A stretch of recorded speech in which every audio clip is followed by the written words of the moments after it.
Oi, pessoal, vamos começar aqui a nossa quinta aula sobre funções e escopos de variáveis.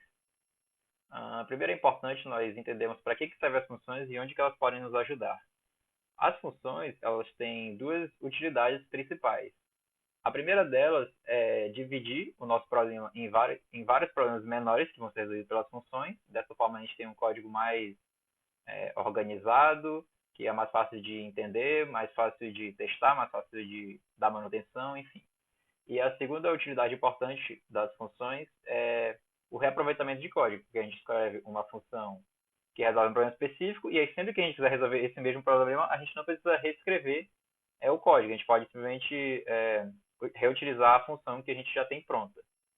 A gente viu bem como é que isso funciona quando a gente utilizou as funções scanf e printf, né, que a gente não precisou escrever uma função que escreve uma mensagem no terminal do usuário. A gente simplesmente chamou uma função que já estava pronta da biblioteca e a mensagem simplesmente apareceu no terminal da pessoa sem a gente escrever qualquer código para isso. Né? A gente só utilizou uma função que já tem pronta, então se não tivessem funções, a gente toda vez que quisesse escrever uma mensagem no terminal do usuário, a gente ia ter que escrever um código bem complexo para simplesmente escrever uma mensagem no terminal. Essa aqui é a cara de uma função no C. Ela sempre começa com o tipo de retorno, o nome da função, aí entre parênteses os parâmetros que essa função recebe, aí abre e fecha a chave, e aí dentro da chave a gente tem o corpo da função e o return e o valor que essa função vai retornar. Lembrando que sempre que esse valor aqui, ele vai ter que ser do mesmo tipo que o tipo de retorno da função. Então, se a gente tem uma função do tipo inteiro, esse valor aqui vai ter que ser inteiro. Se o tipo da função aqui é float, esse return aqui vai ter que retornar um float. Vamos agora ver alguns exemplos na prática. Eu vou abrir aqui o Visual Studio Code para a gente implementar algumas funções na prática e ver como é que elas funcionam. Bom, para adiantar aqui eu já criei um arquivo aula5.c e agora a gente vai ver um exemplo na prática de um problema que é melhor ser resolvido utilizando funções. A gente vai fazer um exercício que, que é fazer uma variável receber o maior número entre duas variáveis, o maior valor entre duas variáveis. Então aqui eu tenho as variáveis, vou botar tipo float. Eu tenho as variáveis a e b, eu vou botar aqui um valor qualquer para as variáveis a e b. E eu quero que a variável x receba o valor que for maior entre A e B. Então, como é que eu faço isso? A gente pode usar os condicionais que a gente já estudou. A gente vê aqui A é maior que B. Se for, X recebe A. Se não, X recebe B. E aí, se a gente der um printf aqui, botar um barra N, por exemplo, daí a gente imprime o X, a gente vai ver que ele vai imprimir o maior deles, que nesse caso é o A. Eu botei float, então tem que ser %f.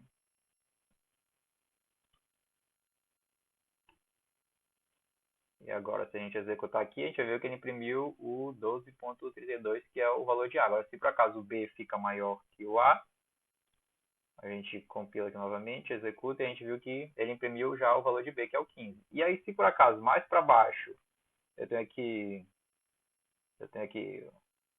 mais códigos, e aí mais para baixo eu tenho que fazer, eu tenho que, opa,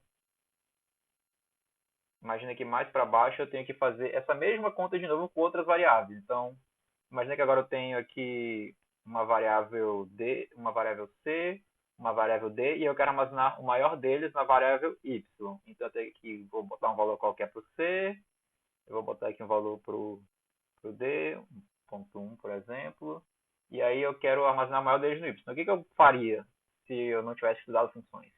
Eu ia copiar e colar esse código aqui, e aí eu ia trocar o A por C, né? O B por D, C e o B por D e o X por Y. E aí, em vez de imprimir o X, eu ia imprimir o Y. Aí veja que o que aconteceu aqui. Ele imprimiu o maior, né, que é 1.1, no caso D é maior que o A, que é 1, e aqui no de cima continua funcionando da mesma forma. Então veja o que aconteceu aqui. A gente ficou repetindo o mesmo código desnecessariamente, porque o que a gente pode fazer é implementar uma função que vê qual é o maior número e retorna esse maior número para a gente. Então é o que a gente vai fazer agora. A gente vai criar uma função aqui, por enquanto vamos deixar tipo int, depois a gente vai ver o tipo certinho dessa função. Vamos botar aqui maior número. A gente vai botar os parâmetros da função. Quais são os parâmetros que essa função vai receber? Ela vai precisar receber dois números. Então vou botar aqui um A e um B. E aí a gente vai copiar esse código aqui.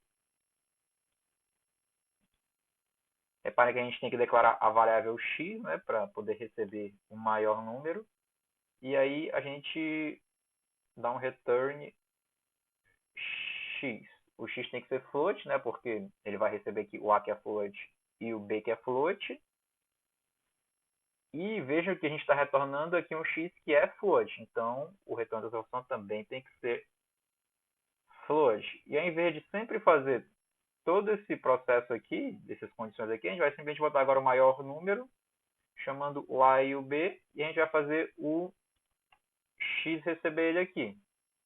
E a mesma coisa a gente pode fazer para cá para baixo. A gente bota o maior número de C e D, e a gente bota o Y recebe, é isso aí. E veja que o código vai continuar funcionando da mesma forma, só botar os pontos e vírgulas aqui que eu esqueci. Agora sim a gente compila. Faltou o quê? Aqui o ponto e vírgula. Faltou salvar o programa, né? Então agora sim compila, executa. E agora sim veja que ele continua funcionando exatamente da mesma forma. Algumas coisas que é importante a gente observar aqui. Vejam que essas variáveis aqui, A e B, elas nada têm relação com as variáveis A e B de cima aqui. A única coisa que importa aqui é a ordem dos parâmetros. Assim, a primeira variável que eu deixar aqui dentro vai receber, o A vai receber a primeira variável que eu deixar aqui dentro, e esse B aqui vai receber a segunda variável que eu deixar aqui dentro, independente do nome dessas variáveis. Então, assim, aqui eu tenho C e D, aqui eu tenho A e B, e veja que isso não importa. Então, assim, as variáveis que estão aqui, nada tem a ver, o nome das variáveis, nada tem a ver aqui, eu poderia botar, assim, qualquer nome, por exemplo, x, vou botar aqui número 1 e número 2, aí eu vou trocar aqui também por número 1 e número 2, número 1 e número 2, e veja que vai continuar funcionando exatamente da mesma forma. Esse x aqui é a mesma coisa, né? A gente tem esse x aqui não tem nenhuma relação. Tanto que... isso aí é o que a gente chama, na verdade, que era o próximo assunto, eu vou adiantar aqui logo para vocês. É o que a gente chama de escopos de variável. Então, assim, variáveis que estão em escopos diferentes, elas podem ter o mesmo nome porque elas não têm nenhuma relação. E o que a gente define como o escopo da variável? O escopo é definido por essas chaves aqui. Então, se elas estão em escopos diferentes, elas podem ter o mesmo nome que não vai interferir em nada. Agora, por exemplo, se eu tiver uma variável, só para a gente entender melhor essa parte de escopo, se eu tenho uma variável aqui, por exemplo, exemplo, vou botar o nome dela de exemplo. Tem uma variável aqui, exemplo. E aí, se eu tentar dar um printf nela aqui no final da minha main, printf aqui no final da minha main, vou dar 1% de exemplo, veja que ele vai acusar um erro aqui. Ele deu aqui o erro dizendo, exemplo não está declarado. Por mais que eu tenha chamado a função aqui e aqui, essa função exemplo não está declarada no escopo da main. Então, a gente não pode usar essa função exemplo aqui.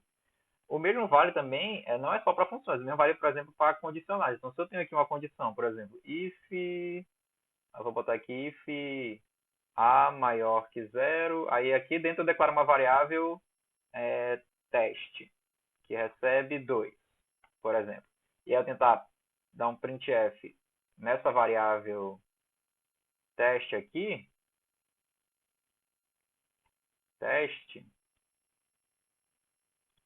veja que ele vai dar o mesmo erro, dizendo que a variável teste não foi declarada, porque ela está dentro desse escopo aqui do if. Então, a gente não pode usar ela fora desse escopo. Agora, se eu declarar ela aqui fora, o contrário já funciona. Se eu declarar ela aqui fora e tento imprimir ela aqui dentro, Aí já vai, veja que ele não acusou nenhum erro, e aí se eu imprimir, ele já vai imprimir o valor da variável teste.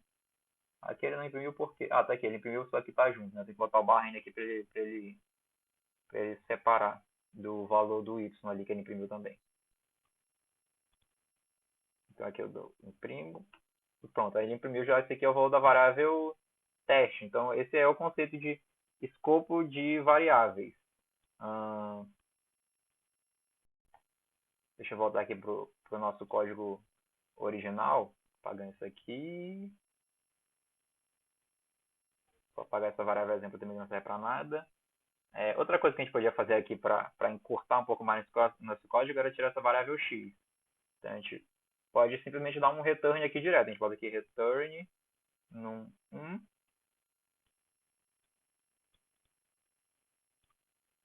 Ou dar o return num 2. Esse código aqui dá exatamente na mesma coisa. Veja que a gente pode ter quantos returns a gente precisar.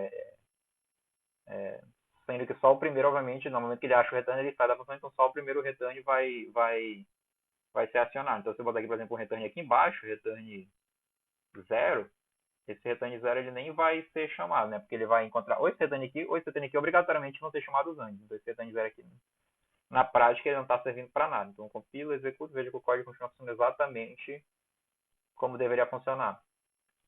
Os tipos de funções são exatamente os mesmos tipos de variáveis. A gente tem funções do tipo inteiro, funções do tipo float, funções do tipo char. A maior diferença é que nós podemos ter aqui também o tipo de função void. O que é o tipo de função void? Void é um tipo de função que não tem retorno nenhum. Então, imagine que a gente não quer retornar o valor do maior número, a gente quer só imprimir ele na tela. Então, a gente pode tirar esses returns aqui, a gente mudou o tipo da função para void, então não pode mais ter return. A gente tira esses returns todos aqui.